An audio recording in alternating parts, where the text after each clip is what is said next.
misafovona afaka eto amin'ny fiantsonana zotra fa 7 matetika ihany koa nitrangana fitoanana lavareny izay tena mampikakika mpampiasa iny lalana iny. Andanina tsy lazainy intsony ny fofona masisa teraka ireto fako sy rano miandrony ireto. Izany rehetra izany dia miteraka fahasorenana ho an'ireo sokajin'olona tsy maintsy mipetraka sy mivarotra eny amin'ny toerana iny. Manoloana izany indrindra dia nisan'ny fanadiovana nataon'ireo olona vitsivitsy sy fikambanana samihafa etỳ amin'ny fokontany tsy adana izay noterem-paharana nadio ny faritra iny ny faran'ny herinandro lasa teo ka ny andany ambavina natanteraka io fanadiovana eo avokoa izy ireo.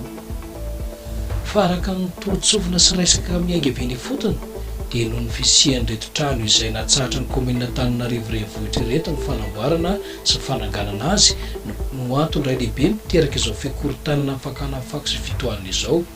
Koa miangavy ny tompona andraikitra ny tandrivo izy ireo mba handray fanapahan-kevitra entitra manoloana an'ireto trano rehetra satria manala salataka ho vanjo amin'ny bava-mibanga tsy telo laotoanaina kanefa tsy ho latsaka ho an'ny akoho. Tena tantara ho toy.